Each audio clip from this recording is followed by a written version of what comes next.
Hola, bienvenidos a Balance de Masa con Kimi Profe.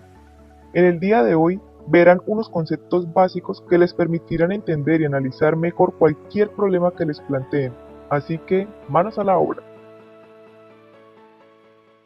Balance de masa. Es la cuantificación de entradas y salidas de masa en un proceso o en una parte de este. También se dice que es la contabilización de sustancias que participan en el proceso. Como se observa en el gráfico, es contabilizar todas las entradas y salidas de un proceso. ¿Pero qué es un proceso? Puede estar formado por una unidad de operación o varias. Se dice que esto es una unidad de operación, por tanto este proceso cuenta con 3 unidades de operación, cada una con sus respectivas entradas y salidas. Elementos de un balance de masa. Tienen 4 elementos: entrada, generación, acumulación y salida. La generación y acumulación la emplearemos cuando empecemos a trabajar problemas que tengan reacción química. Antes solo se emplearán entradas y salidas.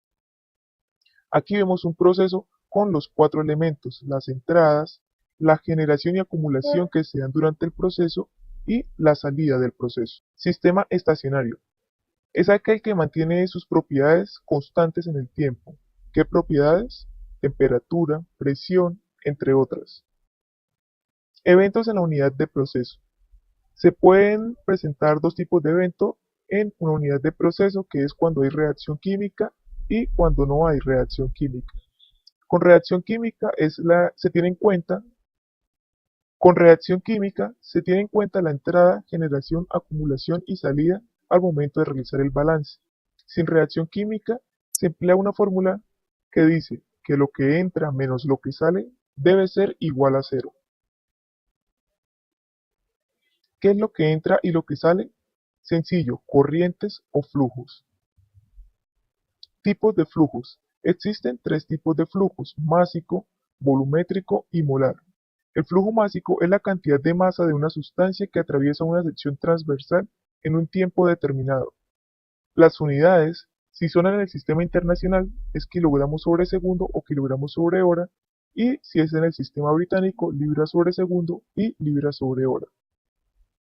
El flujo volumétrico también se denomina caudal, y se usa la letra Q para hablar de flujo volumétrico. En nuestra clase no vamos a usar esta nomenclatura. El flujo volumétrico es la cantidad de volumen de una sustancia que atraviesa una sección transversal en un tiempo determinado. Las unidades en el sistema internacional es metro cúbico sobre segundo o metro cúbico sobre hora, y en el sistema británico pie cúbico sobre segundo y pie cúbico sobre hora.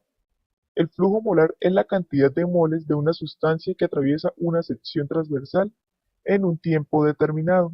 Las unidades en el sistema internacional es kilomol sobre segundo y en el sistema británico libra-mol sobre segundo. Ojo, aquí debemos tener cuidado. Vamos a dar un ejemplo. Para la molécula del oxígeno, esta molécula pesa 32 gramos. Entonces, si vamos a hablar de moles, decimos que una mol de oxígeno es igual a 32 gramos. Si vamos a hablar de kilomoles, decimos que la molécula pesa ya no 32 gramos, sino 32 kilogramos. Y si por el contrario hablamos de libra-mol de oxígeno, entonces decimos que una libra-mol de oxígeno pesa 32 libras de oxígeno. ¿Listo? Debemos tener esto muy en cuenta para no tener errores en los cálculos o de los ejercicios que realicemos. Un ejemplo: tenemos una unidad, un proceso, en el cual entra un flujo. Este flujo tiene 3 sustancias, A, B y C. Un flujo 2 de entrada con sustancias A y C, y un flujo 3, flujo de salida, con las 3 sustancias que entraron.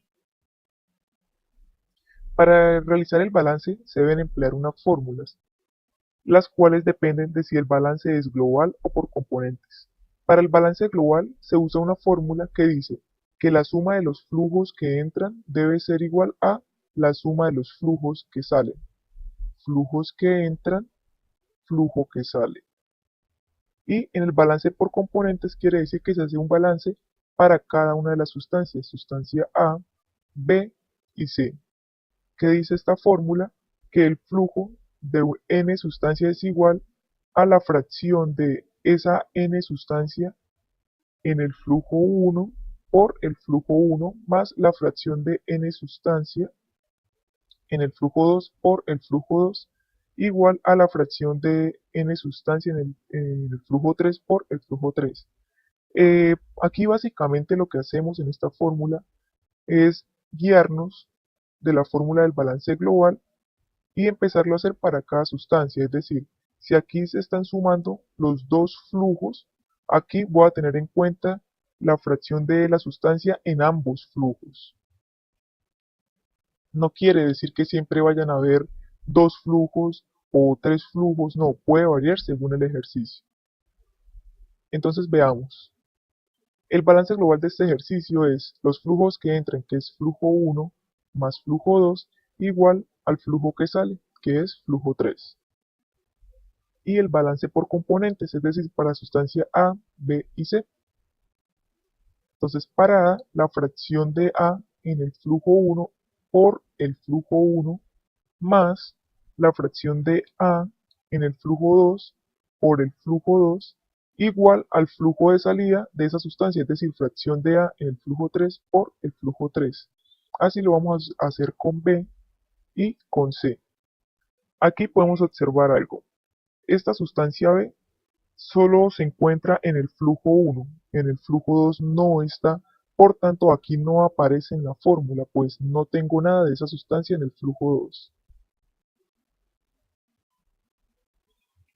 Pasos para solucionar un problema. Bueno, no son pasos generales, son pasos que yo recomiendo. Obviamente, en algunos ejercicios se van a cambiar un poco, se van a modificar, se van a saltar pasos o se van a tener que agregar algunas otras cositas de más. Pero digamos que de forma general recomiendo hacerlo así. Primero, lea y analice detenidamente para dejar claro el objetivo del ejercicio. Segundo, realice el diagrama del proceso. En el diagrama deben ir unidades de operación que se hacen con rectángulos, cuadrados y círculos y las corrientes o flujos que se grafican con flechas. Tercero, rotule o nombre cada una de las operaciones, flujos y concentraciones en las corrientes. Esto es muy importante, pues les permitirá realizar de una forma más ordenada y sencilla el ejercicio. Evitarán confusiones al realizarlo de esta manera. Cuarto, determine grados de libertad. La fórmula de grados de libertad es igual a número de ecuaciones menos número de incógnitas, y los grados de libertad deben ser cero para poder solucionar un problema. Cuando el número de incógnitas sea mayor al número de ecuaciones, el ejercicio no se puede resolver, es decir, las ecuaciones que se encuentren van a quedar únicamente así, no se van a poder resolver. Quinto, tome una base de cálculo.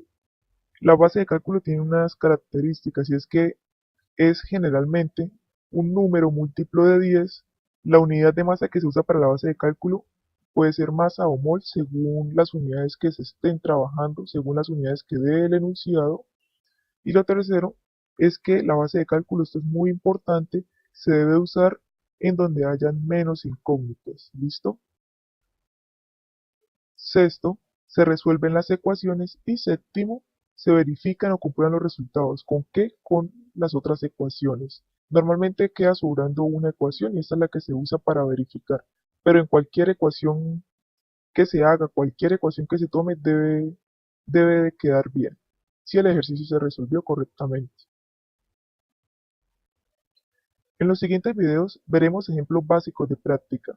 Por ahora les dejaré el primer ejercicio que vamos a realizar.